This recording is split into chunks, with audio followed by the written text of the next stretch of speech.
اب وہ ایک نقشہ کھینچ رہے ہیں کہ اللہ کے عباد الرحمن، اللہ کے بندے، خاص اللہ کے بندے، اللہ کے چہیتے بندے، اللہ کے محبوب بندے کیسے ہوتے ہیں۔ اس کو پڑھیے اسی طریقے سے کہ دل میں ارادہ رکھیے، کم سے کم امنگ اور آرزو تو ہو کہ ہم بھی اللہ تعالی ہمیں توفیق دے کہ ہم ایسے ہی بننے کی کوشش کریں۔ وعباد الرحمن الذین یمشون علی الارض ہونا، اللہ کے بندے وہ ہیں جو زمین پر چلتے ہیں تو آہستگی اور نرمی کے ساتھ، قدم مار کر نہیں چلتے، اکڑ کر نہیں چلتے، بلکہ یہ کہ معلوم ہوتا ہے فروتنی کے ساتھ چل رہے ہیں، اور یہ اپنے آپ کو آقا نہیں سمجھتے، مالک نہیں سمجھتے، بلکہ غلام سمجھتے ہیں۔ اللہ کے غلام ہیں، عباد الرحمن ہیں، اللہ کے بندے ہیں، تو غلاموں کی طرح چلتے ہیں، وہ اکڑ کر نہیں چلتے۔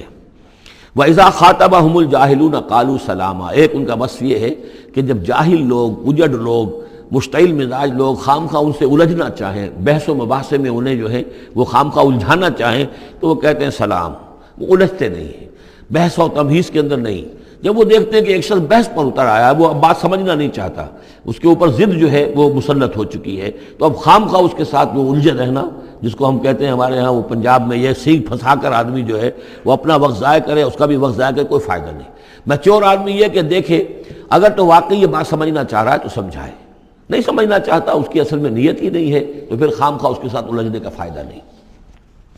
والذین یبیتون لربہم سجدا وقیاما، اور وہ لوگ کہ جو راتیں بسر کرتے ہیں اپنے رب کے لیے سجدے اور قیام میں۔ یہاں وہ بات بہت واضح ہو گئی، جہاں تک 5 فرض نمازیں ہیں وہ تو فرض ہیں، وہ تو تعمیر سیرت کی بنیادیں ہیں،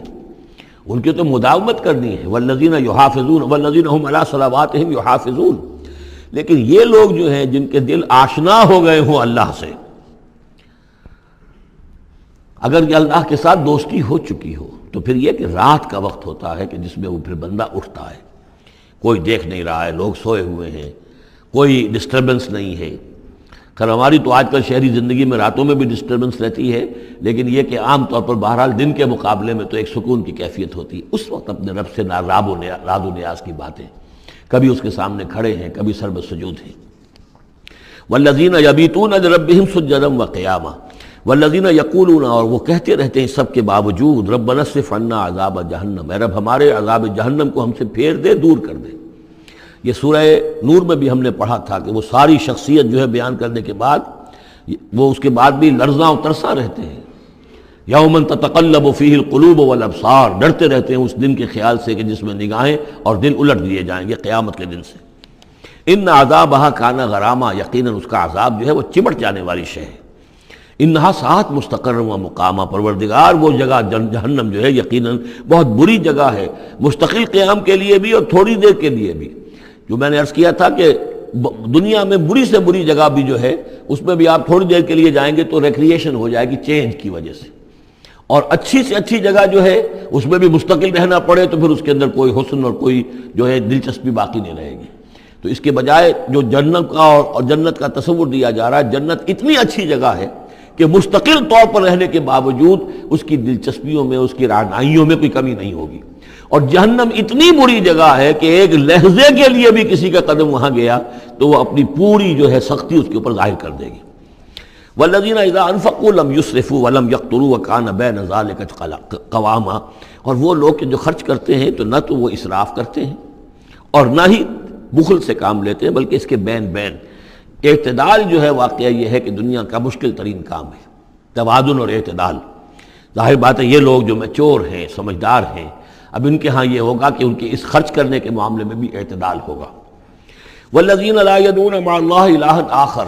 3 کبیرہ گناہ وہ ہیں جیسا کہ ہم نے پڑھا ہے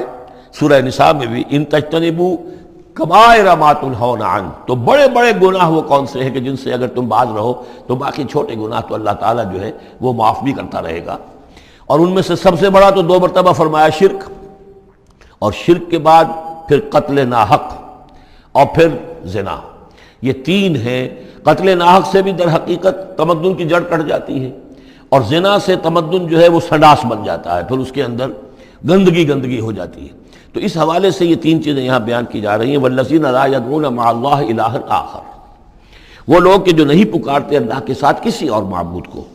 ولا یقتلون النفس التي حرم اللہ الا بالحق، نہ ہی قتل کرتے ہیں کسی جان کو جس کو کہ اللہ نے محترم ٹھہرایا ہے مگر حق کے ساتھ۔ قتل کے بدلے قتل والا معاملہ ہے، یا مرتد کا قتل ہے، یا زانی شادی شدہ کا رجم ہے، جو بھی ہے، ولا یزنون، نہ وہ زنا کرتے ہیں، ومن یفعل ذلک یلقا اثاما، اور جو کوئی بھی یہ کام کرے گا وہ اس کی پاداش کو پکڑ کر اس کو جو ہے اس حاصل کر کے رہے گا، یعنی لازماً اس کی سزا اس کو مل کر رہے گی۔ یلقا اثاما یضاعف لہ العذاب یوم القیامہ، قیامت کے دن اس کا عذاب دگنا کر دیا جائے گا۔ یہ آیت اس اعتبار سے بہت اہم ہے کہ منکرین حدیث نے بہت شور مچایا ہوا ہے کہ قرآن مجید میں کہیں عذاب قبر کا کوئی تذکرہ نہیں ہے، صراحتاً واقعتاً نہیں ہے، احادیث میں بہت تفصیل ہے، لیکن یہ کہ یہ مقام ایسا ہے کہ جس سے ثابت ہوتا ہے کہ قیامت کے دن سے پہلے بھی عذاب ہے۔ یضاعف لہ العذاب یوم القیامہ، دگنا کیا جائے گا ان کے لیے عذاب قیامت کے دن۔ اس کا مطلب ہے کہ عالم برزخ میں بھی ان کے لیے عذاب ہے۔ اور جو فرمایا گیا ہے کہ یہ جو قبر کا گڑھا ہے یا یہ جہنم کے گڑھوں میں سے ایک گڑھا ہے، اور یا جنت کے باغیچوں میں سے ایک باغیچہ ہے، اور یا تو وہاں ایک کھڑکی کھول دی جاتی ہے جنت کی جہاں سے ٹھنڈی ہوائیں اور خوشبوئیں آتی رہتی ہیں، اور یا یہ کہ کھڑکی کھول دی جاتی ہے جہنم کی طرف کہ جس سے آگ کی لپٹ اور گرمی جو ہے اور لو جو ہے وہ آتی رہتی ہے۔ یضاعف لہ العذاب یوم القیامہ، قیامت کے دن اس کے لیے عذاب دگنا کر دیا جائے گا، ویخلد فیہ مہانا، اور پھر وہ رہے گا اس عذاب میں ہمیشہ ہمیشہ۔ الا من تاب، استثناء ہے،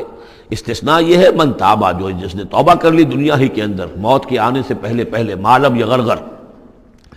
الا من تابہ و آمن، اور ایمان لایا۔ گویا کہ جو شخص اس قسم کے گناہوں میں مبتلا ہوتا ہے چاہے وہ قانوناً کافر نہ ہو، حقیقتاً وہ کافر ہو جاتا ہے، ایمان اس کے دل سے نکل جاتا ہے، لہذا توبہ گویا کہ اثر نو ایمان لانے کے مترادف ہے۔ الا من تاب و آمن وعمل عملا صالحا، اور وہ پھر عمل کرے نیک، فاولئک یبدل اللہ سیئاتہم حسنات، تو ایسے لوگوں کی برائیوں کو اللہ تعالیٰ نیکیوں سے بدل دیتا ہے۔ اس کے دونوں معنی ہے کہ توبہ کے نتیجے میں ایک تو نامہ اعمال میں جو اندراج ہوا تھا برائی کا وہ صاف ہو جائے گا، اور اس کی جگہ نیکی کا اندراج ہو جائے گا، اور یہ معنی بھی ہے کہ زندگی میں اس دنیا میں توبہ کے نتیجے میں اخلاق جو ہے وہ پاک صاف ہو جاتے ہیں، دامن اخلاق کے دھبے دھل جاتے ہیں، اور انسان کا جو دامن کردار ہے پھر صاف شفاف ہو جاتا ہے۔ وَكَانَ اللَّهُ غَفُورًا رَحِيمًا، اور اللہ تعالیٰ غفور الرحیم ہے۔ وَمَن تَابَ وَعَمِلَ صَالِحًا، اب دوبارہ تکرار کی گئی، اور جو توبہ کرے اور پھر نیک عمل کرے، فَإِنَّهُ يَتُوبُ إِلَى اللَّهِ مَتَابًا، تو وہ ہے کہ جو توبہ کرتا ہے اللہ کی جناب میں جیسا کہ توبہ کرنے کا حق ہے۔ توبہ کی تسبیحیں ہو رہی ہوں، استغفار کی تسبیحیں ہو رہی ہوں، اور آیت کریمہ کے ختم ہو رہے ہوں 1.25 لاکھ کا اور لاکھ کا، لیکن حرام خوری جوں کی توں جاری ہو، وہ سارے غلط کام ویسے کہ ویسے جاری ہوں، وہ کوئی توبہ نہیں ہے، اس کا کچھ حاصل نہیں۔ والذین لا یشهدون الزور، اور وہ لوگ کہ جو جھوٹ کے پر موجود بھی نہیں رہتے۔ جھوٹ کی گواہی والی بات نہیں ہے یہاں، لیکن جھوٹ کی گواہی تو گویا کہ اس کے اندر خود بخود امپلائڈ ہے، یعنی ان کے اندر صداقت اور حق کے ساتھ اتنی غیرت ہوتی ہے کہ جہاں کوئی جھوٹ کا گزر بھی ہو وہاں وہ اپنی موجودگی بھی پسند نہیں کرتے۔ جھوٹ کا دھندا ہو رہا ہو، جھوٹ کا کاروبار ہو رہا ہو، جھوٹ بولا جا رہا ہو، یہ وہاں پر ان کی غیرت اور حمیت جو ہے صداقت کے ساتھ اور سچ کے ساتھ وہ اتنی ہے کہ وہ وہاں موجودگی بھی اپنی برداشت نہیں کرتے۔ وَإِذَا مَرُّوا بِاللَّغْوِ مَرُّوا كِرَامًا، اسی طریقے سے جب وہ کسی لغو کام کے پاس سے گزرتے ہیں تو اپنے دامن کو بچا کر گزر جاتے ہیں۔ دیکھیے وہاں بھی تھا سورہ مومنین کو شروع کی آیات میں وَالَّذِينَ هُمْ عَنِ اللَّغْوِ مُعْرِضُونَ، کہ جو لغو سے اعراض کرتے ہیں، اور یہاں یہ کہ اس کے پاس سے اگر گزر ہو بھی جائے اتفاقاً، خود تو قصد کرنا جو ہے بہت دور کی بات ہے، اس کا کوئی امکان ہی نہیں، اتفاقاً آپ راستہ چل رہے ہیں اور دیکھ رہے ہیں کوئی مداری کا تماشا ہو رہا ہے، آپ کا کوئی ارادہ نہیں تھا، لیکن وہاں رکیے بھی نہیں، وہاں سے جو ہے اپنے دامن کو بچاتے ہوئے نکل جائیے۔ والذین اذا ذکروا بآیات ربہم، اور وہ لوگ کہ جن کو جب ان کے رب کے آیات کے ذریعے سے نصیحت کی جاتی ہے، سمجھایا جاتا ہے، لم یخروا علیہا صما وعمیانا، تو نہیں گر پڑتے اس پر بہرے اور اندھے ہو کر۔ اس کے بھی دونوں معنی ہیں، ایک تو یہ کہ مخالفت پر اندھے بہرے ہو کر کمر کس لینا جیسے کہ قریش کر رہے تھے، تو گویا کہ تعریض ہے، ان پر ایک طنزیہ انداز ہے یہ کہ یہ لوگ جس طریقے سے کر رہے ہیں وہ معاملہ اللہ کے بندوں کا نہیں ہوتا۔ لیکن یہ دوسری طرح یہ بات بھی ہے کہ آیات قرآنیہ کو بھی اندھے بہرے ہو کر تو نہیں پڑھنا ہے اور سننا ہے، بلکہ غور کرنا ہے۔ افلا یتدبرون القرآن ام علی قلوب اقفالها، تو کیا یہ قرآن کی آیت پر تدبر نہیں کرتے؟ وَتَدَبَّرُوا فِيهِ لَعَلَّكُمْ تُفْلِحُونَ، تدبر کرو تاکہ تم سمجھو۔ تو اس طریقے سے محض جو ہے وہ قرآن مجید کو بھی اندھے بہرے ہو کر جو ماننا جو ہے اس سے بھی بہرحال عباد الرحمن جن کی یہاں تعریف کی جا رہی ہے ان کے مقام سے وہ جو مقام ہے ان کے مرتبے سے فروتر ہے۔ وَالَّذِينَ يَقُولُونَ رَبَّنَا هَبْ لَنَا مِنْ أَزْوَاجِنَا وَذُرِّيَّاتِنَا قُرَّةَ أَعْيُنٍ، اور وہ لوگ جو کہتے ہیں کہ اے رب ہمیں اپنی بیویوں اور ہماری اولاد کی طرف سے آنکھوں کی ٹھنڈک عطا فرما، یعنی یہ کہ جس راستے پر ہم چل رہے ہیں ہماری اولاد ہمارے گھر والے بھی اسی راستے پر چلیں تاکہ ہماری آنکھیں ٹھنڈی ہوں۔ ایسا نہ ہو کہ میں تو اللہ کے دین کے راستے کی طرف چلنے کی کوشش کر رہا ہوں اور اولاد کسی اور طرف کو دور لگا رہی ہے، تو ایک کشاکش ہے۔ پھر یہ جو صورتحال جو ہے فرکشن گھر کے اندر پیدا ہوتی ہے، تو اللہ تو ہمیں ہمارے گھر والوں سے آنکھوں کی ٹھنڈک عطا فرما، اور آنکھوں کی ٹھنڈک ظاہر بات ہے عباد الرحمن کی کن چیزوں میں ہوگی کہ وہ بھی اللہ کے بندے بنے، اللہ کی بندگی کے راستے کو اختیار کریں۔ وَجْعَلْنَا لِلْمُتَّقِينَ اماما، اور ہمیں متقیوں کا امام بنا۔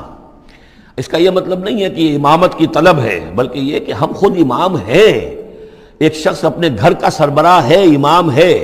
تو اے اللہ جن کے ہم امام ہیں انہیں متقی بنا دے۔ اس لیے کہ ظاہر بات ہے کہ میدان حشر میں جب ہم چلیں گے تو اس ایک شخص کے پیچھے اس کی اولاد چلی آ رہی ہے، اور معلوم ہو کہ وہ تو جہنمی ہیں جو چلے آ رہے ہیں، یہ خود تو بہرحال ایک نیک آدمی تھا، نہیں، ہمارے پیچھے جو ہماری نسلیں آئیں اے اللہ انہیں بھی متقی بنا۔ جن کے ہم امام ہیں، جو ہمارے پیچھے ہیں، جن کے کہ ہم دنیا میں جیسے کہ فرمایا ہے ایک حدیث میں بھی آتا ہے کلکم راعٍ وکلکم مسئول عن رعیتہ، تم میں سے ہر شخص کی حیثیت ایک چرواہے کی ہے، اور اللہ نے کچھ نہ کچھ مخلوق جو ہے اپنی اس کے چرواہے کے حوالے کی ہے۔ تمہاری اولاد ہے، تمہاری بیوی ہے، یہ گھر کنبہ ہے، یہ تمہارا جو ہے یہ گویا کہ تمہارے متبعین ہیں، تمہارے فالوورز ہیں، تو اللہ ہمارے فالوورز کو متقی بنا دے، اور ہماری جو امامت ہے وہ متقیوں کی امامت ہو۔ اولئک یجزون الغرفۃ بما صبروا، یہ وہ لوگ ہیں کہ جن کو بالا خانے ملیں گے ان کے صبر کی جزا میں، انہوں نے صبر کیا۔ ظاہر بات ہے کہ اللہ دنیا میں بے شمار مواقع آتے ہیں حرام خوری کے، ایک بندہ مومن بچتا ہے، بہت سے مواقع پر اللہ تعالیٰ موقع دے کر آزما لیتا ہے کہ ذرا سی بھی اس کے اندر کمی ہو تو پھر یہ نکل جائے کسی غلط راستے کی طرف۔ انسان جو ہے صبر کرتا ہے، جذبات کو روکتا ہے، اپنی خواہشات کو روکتا ہے، شہوات کو تھامتا ہے، ان تمام چیزوں کو سنبھال کر یہ سب گویا کہ پوری زندگی صبر ہے۔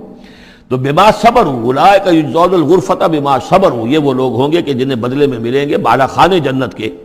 ان کے صبر کے عوض۔ وَيُلَقَّوْنَ فِيهَا، ان کا استقبال کیا جائے گا وہاں جنت میں، ان بالا خانوں میں، تحیۃ وسلاما، سلام کے ساتھ اور دعاؤں کے ساتھ۔